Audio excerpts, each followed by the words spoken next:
सभी जो भाई हमारा ये वीडियो देख रहे हैं, सबने मेरी सुशील की, डॉक्टर सुशील की राम राम।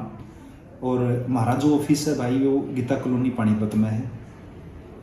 और जो बच्चे बाहर पढ़ने जा हैं उन्हें कोर्स करना पड़ा है IELTS PTE, वो कोर्स हम करवाए हैं। और इसके अलावा जो बच्चे बाहर पढ़े हैं उनकी हेल्प कर रहे हैं कोर्स चूज करने में, वहाँ उनके रहन सहन में, रहने सहने का प्रबंध करने में।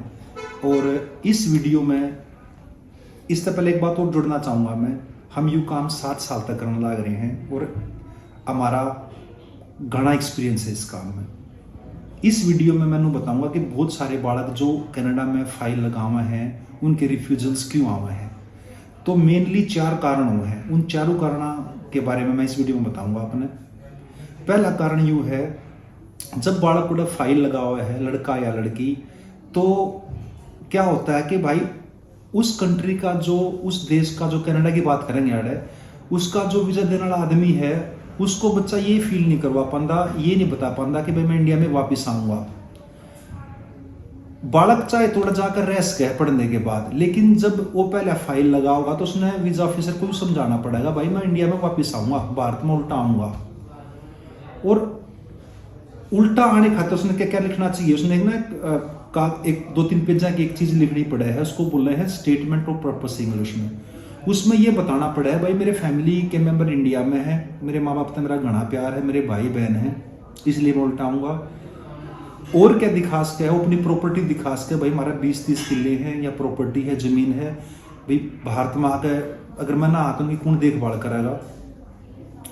तीसरा वो ये चीज दिखा सकता है भाई जो मैं जो डिप्लोमा डिग्री ऑर्डर करूंगा इसके बाद मैंने ये जॉब मिलेंगी, इतना बढ़िया मेरा फ्यूचर है इंडिया में, अच्छी तनख्वाह ले सकूँ हूँ मैं।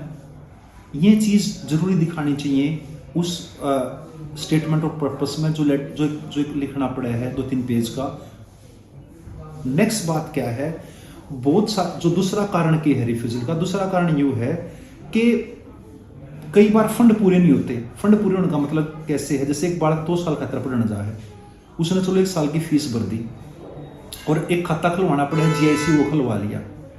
लेकिन जो बालक ने साथ के साथ में ये दिखाना चाहिए भी अगले साल की फीस कहाँ से आओगी, ये हमारी फैमिली के पास इतना पैसा है।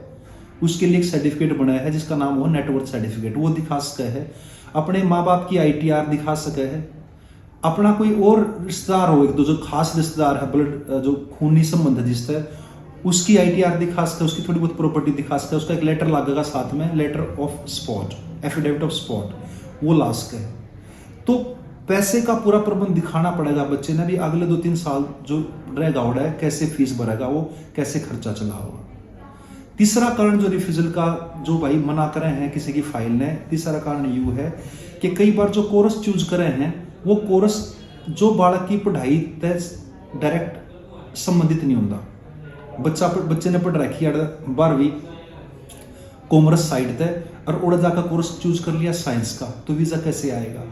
क्योंकि जो वीजा देने वाला आदमी है तो देखा भाई तो ऐसे बेवकूफ बना रहा है मेरा, तो इस दूसरा फील्ड पर दूसरा चीज पढ़ रहा है और उड़ जाकर दूसरा चीज पढ़ने चाह रहा है। तो हमेशा ध्यान रखें जो चीज आपने पढ़ी है उससे ही मिलता जुलता कोर्स चूज होना चाहिए, वरना वीजा नहीं आएगा। और जो चौथी बात यह है जिस तरह रिफ्यूजल आवा है भाई के, जो वहाँ पे जो कॉलेज हैं उनके कुछ लाइसेंस होते हैं, जैसे कि एक लाइसेंस का नाम है DLI नंबर, सरकार की परमिशन लगा लो उसको, ऐसे समझ लो। तो जो भी कॉलेज आप एप्लीकेशन डाल रहे हो, जिस भी कॉलेज में, उस कॉलेज का DLI नंबर होना चाहिए कनाडा में। अगर DLI नंबर के बना वाला कॉलेज का आपका ऑफर लेटर है, आपका वीजा नहीं आएगा कभी भी। तो ये सब बातें ध्यान में रखनी बहुत जरूरी हैं। ये वीडियो मैंने हरियाणा में इसलिए बनाया है भाई, क्योंकि हमारे जो बहुत सारे कस्टमर हैं वो गामा के भी हैं, इस बात को अच्छे ढंग से समझ सके। अगर आपने इसी वीडियो का इंग्लिश वाला पार्ट भी देखना है, वो भी इसके साथ में है। आपको कभी भी मैं कहूँगा इस टाइप की सर्विस चाहिए, बच्चे को बाहर भेजना है, कोई भी प्रॉब्लम आपको आ रही है भाई, कौन से कोर्स चूज करना है, कैसे फंड दिखाने हैं, कैसे क्या करना, तो आप हमारे पानीपत के ऑफिस में आकर मिल सकते हो हमारे, हम आपकी पूरी सहायता करेंगे। हमारी जो आपकी मदद जो हम करते हैं वो बिल्कुल बिल्कुल साफ होती है, हम किसी चीज़ को छुपाते नहीं। बच्चे का ही नंबर जाता है यूनिवर्सिटी में, बच्चे का ईमेल आई जाता है, ईमेल आई जा है, और सारे जो पैसे हैं, फीस हैं, वो आपको अपने अकाउंट से पे करनी है, हमारे अकाउंट में कुछ नहीं जमा करवाना। हम तो आपको खाली बढ़िया सर्विस देंगे। धन्यवाद सब लोगों का, देखने वाले सभी दर्शकों का धन्यवाद। Welcome to Communication for Happiness. I'm Dr. Sushil, and our office is in Gita Colony, Panipat. We have been working in the field of immigration and IELTS-PT for the last 7 years. And in this particular video, I'll let you know the main reasons behind the refusal of Canada. A lot of students, they want to study in Canada, and like a lot of times their applications are refused, rejected. So the main reasons which I have found so far are 4. First is they are unable to convince the visa officer that they would come back to India. So when you write your statement of purpose, do write over there, do tell the visa officer that you would come back to India after your studies.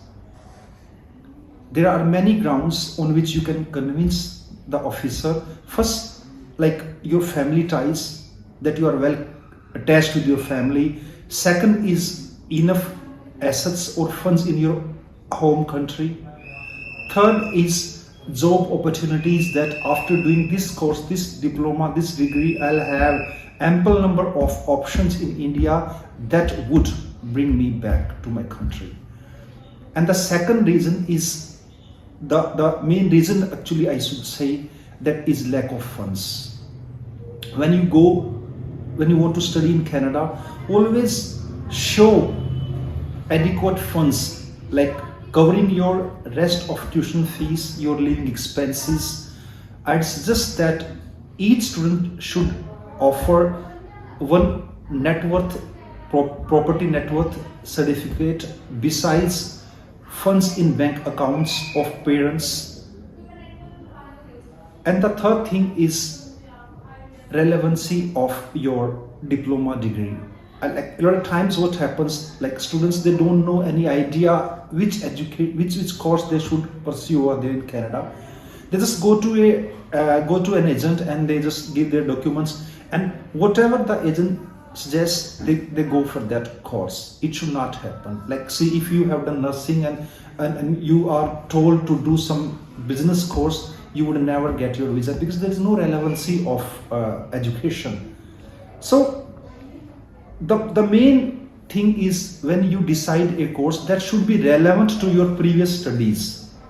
Sometimes it happens that like you have done 12th in a particular area or graduation in a particular area, and after that you have job for 2 to 3 years. In that case, you should not choose a course which is relevant to your education. Rather, that course should be related to your job. And the last thing, the fourth thing which I have felt is, sometimes students, like when one wants to study in Canada, one has to keep in mind 2 things. First, the institute where you are applying, that must have rather DLI number, that is Designated Learning Institute number, plus the program which you are going to pursue over there, that program must have PGWP rights, that is Postgraduate Work Permit rights. What happens sometimes, like some private colleges, they don't have DLI number, and when you apply or get an offer letter from this kind of college, and you just lodge your application, then chances are 100% that will be rejected. So next time when you are applying a case, when you are planning to study in Canada, these 4 things must be kept in mind to have better results. We are very educated people in this area, and our team is very much expert, and if you want our services, you can contact us on the given numbers. Moreover, like to have more information, you can go to our Instagram page and Facebook page. There you will get each and everything about us. Thank you very much.